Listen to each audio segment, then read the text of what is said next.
dropping. I'm dropping video this week. Dropping. And I got 2 more to do. And Friday we got a video on my second channel. Make sure I go over there. I just recently dropped a J-Dot video.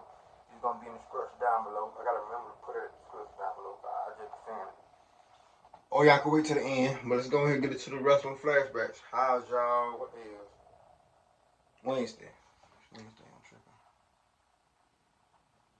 On purpose. First time I've ever done this, and I put him in my move, and I deliberately tried to drop him on his head. And today we've got a host of examples you won't have seen before. But I stiffed the shit out of that kid. Kicked him right in the head. As we list 10 new wrestling receipts. First we go to an episode of Raw from Japan on February 14, 2005, when Randy Orton was in the midst of a feud with Christian. After defeating Christian's problem solver Tyson Tomko in a match, Orton was hit from behind by Captain Charisma. The strike ended up bursting Randy's eardrum, which left officials concerned backstage. EMTs, the officials, and there you see Randy trying to stand on his own, could not do so. I caught you so hard in the head, and I guess it knocked your equilibrium all crazy. Yeah, this one you popped my eardrum? This one I popped your eardrum. And I came back and I was like, Randy's hurt. Yeah, he hit him hard as fuck. He said, relax, everyone. I was just working. I was just selling it, And I was like, oh, cool. We got down the stairs. You put your arm around me. You whispered my ear. You went, I am so fucked up. A week later, while facing Christian one-on-one, Orton got his receipt in the form of a stiff right hand. And I remember before we went out there, you kind of nudged me and said, watch out for that receipt. When you hit me, you clocked me right in the head. Remember this? I had this goose egg like I've never had before. There was like this huge contusion just grew, like another head grew out of the side of my head. The punch left Christian with a massive lump on the side of his head. And another near fall. Look at that huge lump on the side of the head of Christian. Farouk was considered one of the most snug wrestlers who laid his stuff in no matter what. That meant he certainly wasn't someone you wanted a receipt from. Rhino learned this the hard way during a 6-man tag on the August 23rd, 2001 edition of SmackDown. At the start of the match, Rhino nailed Farouk with a him, JBL, or Brock Lesnar. I won't want receipts from none of them motherfuckers. Triple H either. I ain't gonna lie. Undertaker, all them. Hell no, I won't want no bad receipt. Clothesline, but caught him in the throat instead of the chest. The Man Beast spoke about the exchange on the Stories with Briscoe and Bradshaw podcast. And as I throw my arm up, Jerry, I punch him right in the throat. And I had to throw it really hard, too. I thought it was just going to come across his chest, but I punched him right in the throat. Later in the bout, Farouk was ready to dish out his receipt with Rhino's name on it. And I'm like, oh shit, receipt's coming. And, because I know he's old school. And he doesn't kick my head off. When he kicks me right there, and he goes up with it and opens up my eye. Backstage afterward, Farouk would jokingly question where Rhino got the mark on his face from. He knew I wasn't careless, and he knew it was an accident, but the rules of the, it's like, he'll get a little receipt. So I'm glad it happened then, On his YouTube channel, Maven Huffman has talked about numerous receipts he was involved in, one of which occurred in his debut match on WWE TV. It went down on the October 4th, 2001 SmackDown, where Maven took on his former Tough Enough trainer, Taz. Taz wanted Maven to work a physical match, and the rookie did exactly that, by catching the human suplex machine with a slap to the face. As physically abusing Maven. Popped him, and I was like, sorry. And he tapped me on the stomach, and he was like, no problem, you'll get it. Taz responded after the bell by taking Maven down with a stiff clothesline. And he clotheslined me. And that was a receipt. And that's just the business. In 5 minutes, I got my jaw knocked off mine, got my jaw dislocated, and I busted my eardrum. From 2 pumps from Taz. The next week, Maven looked like he handed out a receipt to the receipt by leveling Taz with a hard, albeit safe, clothesline. Sportsmanship is like Taz.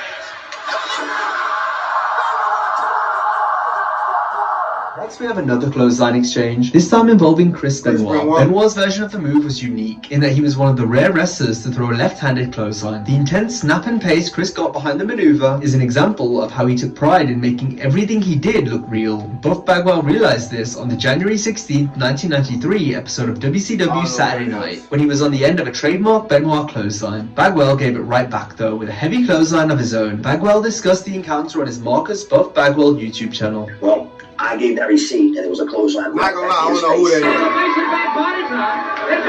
I'm waiting for my time. Chris Benoit's like, hey, brother, I got you on that clothesline, and I'm proud of you for getting it back, you know. This was a few years before Bagwell would adopt his buff persona. However, Bagwell believes the Benoit match helped put him on the map, since it showed he could work, thanks to Chris carrying him to such an impressive contest. Going back to Maven's channel now, Mohammed Hassan went on there to discuss his time in WWE. Hassan spoke about his feud with The Undertaker, and how during their match at the 2005 Great American Bash, Hassan caught the Phenom with a shot that Taker believed warranted an immediate receipt. The Undertaker has given out dozens of receipts over the years, so any wrestler that tagged him a little too hard could always expect something back in return. Taker's Undertaker gonna hit your ass hard as fuck. You gotta think about a lot of guys from the old school eras, bro. Like, we all know it's scripted. We all know this shit's scripted, bro.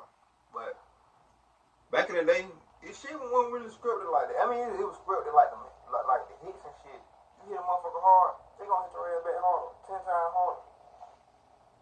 punch to Hassan knocked Mohammed for a loop, so he needed some time to compose himself after. And he came in, I was like, boom, and he came back for the 2, and I saw his mouth was bloody, and I was like, Oh, shit. oh shit. Here it comes. So he fucking, boom. Undertaker with the right. There's a right again. Knock his ass out. You see his knees, he collapsed. Did you hear this? And he's like, are you okay? I'm like, right there. He's like, I know, I need a minute. He goes, okay, and he powders out, see him? Next we have a receipt that occurred after Daniel Bryan was knocked unconscious during a match with Alberto Del Rio on the 19th of August 2011 SmackDown. Bryan was out cold after Del Rio kicked him in the head.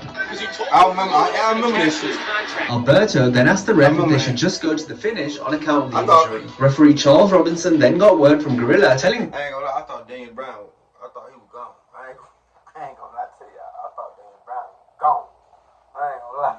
him to keep going. And Brian dies, and I was like, hey, brother, are you okay? And he's like, where are we? I was like, shit. Eventually, Bryan came to and was able to finish the match without issue, but not before getting his receipt, courtesy of a few snug kicks to the back. Hey, I'm not gonna argue that point too. You're probably right, but it doesn't matter. Del Rio played by the rules. He gave me the receipt for that because he put me in the corner. He kicked the shit out of me. I didn't say anything because, you know, I knocked him out. Let's now highlight a non-traditional receipt, so to speak. It occurred during Kid Cash's feud with Juventud Guerrero for the Cruiserweight Championship. Juventud was known to have a bad attitude backstage, but once he found out he was losing his title to Cash at Armageddon 2005, Juvi was beside himself. This was just one of the many tantrums Guerrero had pulled during this time. Remember, he changed, he went to business for himself in a match with Kid Cash, he got heat over that. Another one, he got drunk and he was asking Randy Orton for a kiss. He was sulky backstage before the bout, leading to Chris Benoit instructing Kid Cash to beat up Juvi for real in the ring. Cash knew the Juice wasn't going to cooperate as both wrestled a stiff match at the pay-per-view, especially Juventud. Cash revealed all on Rene Dupree's Café de Rene podcast. But he looks right at me and he goes, Kid Cash, who's going to believe me not being champion? We couldn't call a match. It took us literally almost 8 hours to get a finish. After getting back to the locker room, Benoit told Cash he didn't beat Juventud up enough, so Cash went one step further in their rematch 2 weeks later on SmackDown. He was more hard-hitting this time around, and would go to extreme lengths during the finish after Juvi tried to sandbag him. I think my finisher with a suplex, he sandbagged out. I literally had to take a double pump to get his ass up. First time I've ever done this, deliberately, but I put him in my move and I deliberately tried to drop him on his head. This might be right, but you can't even stand up. Hey, people like this, bro. Our next example also involves a rough landing on a variation of the suplex. It happened during Kurt Angle's match with Rob Van Dam on the October 4, 2001 SmackDown. Both Angle and Van Dam enjoyed working a physical style. People like this, bro. I mean, people like Lash, bro. I don't like, you know what I'm saying, like Goldberg. Like, you dangerous. Like, you don't know what you're doing to your opponent. Like, you're not caring about your opponent. You think your opponent get hurt or retirement injury. Like, we already seen it before. You feel me? That's never cool. You feel me? This ain't this is entertainment. You feel me? Supposed to be entertainment, not hurting your opponent just because you're jealous of them. Wrestlers.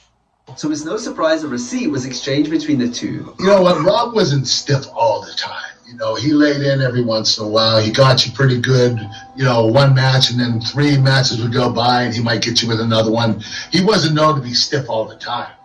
I was actually more stiff than he was. RVD performed a leg drop from the apron while Kurt was draped over the announce table. The impact caused Angle to bleed heavily from the mouth, with referee Earl Hebner even throwing up the X sign. Van Dam apologized after they got through the curtain. You know what? He apologized that time. He said, man, I'm so sorry. You know I didn't mean it. I said, Rob, don't worry about it. It's cool. As much as he stiffed people, I stiff people twice as much. Yeah, that's true. I'm no one to talk about it. I was a stiffy too. The wrestlers continued working and Angle would eventually get his own back with some huge suplexes where Rob came down hard both times. Another example of Kurt being stiff occurred during a match with Matt Striker on the July 18th Monday Night Raw from 2005. Striker had earned himself a WWE contract after impressing the previous week against Angle, but during the rematch, Matt nearly choked the Olympic gold medalist out. Rear naked choke on Kurt Angle. Can this guy do anything right? Kurt Angle's face getting They are funny hell. Kurt responded with a Randy Orton-style punt kick that knocked Striker for a loop. Striker told the story during an interview with Wrestling Then and Now. I must have been squeezing just a little too hard because he came up in the next spot. He kicked me square between the eyes for real. It's an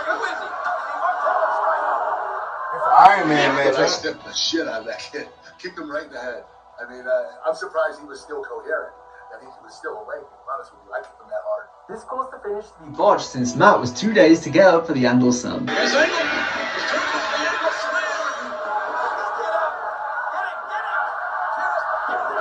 slam. Striker believes him being too rough with Kurt resulted in the storyline between the two being changed to Angle feuding with Eugene instead. I know the buzz was that I was supposed to win his medals. And I kind of think that maybe because I was a little too tense there, the angle went to Eugene. Our final example is the only one where the receipt came in the form of a submission. It all started after Bret Hart won the 1993 King of the Ring. Bret was already hurt having wrestled 3 physical matches on the show, but the pain was made worse afterward when the Hitman was attacked by Jerry Lawler with a throne.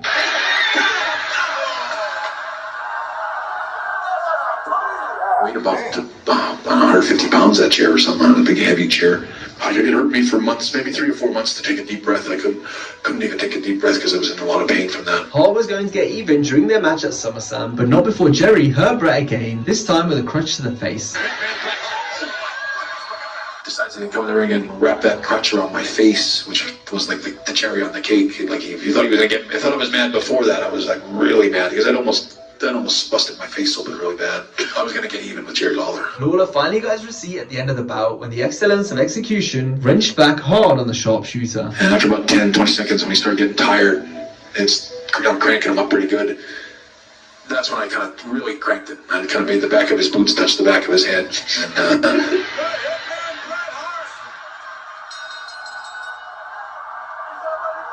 Now, if you enjoyed this video, be sure to... I think one of my favorite receipts, funny receipts I had seen, actually, I seen a video last night, actually. It made me want to go ahead and do the video. Receipt, Umaga and Steve-O, I forgot, the dude from Jackass went on there and Umaga, he was laughing after Umaga had hit his finisher on, and Umaga slammed his ass down on his face. I'm surprised that one in there. But man, make sure you give me your thumbs up and subscribe. See you when I see y'all. I got a couple more videos coming out, like 2 more. Probably 2 more or 1 more. I don't know which one I'm gonna do next. See you when I see y'all. Love y'all. Make sure y'all hit that notification bell. You know what I'm saying? Give me y'all favorite receipts or tell me who y'all favorite wrestler is. You know, no matter. Put it in the comment section down below. Make sure you give me your thumbs up, subscribe, hit that notification bell. Let's ride. See you when I see y'all. Peace.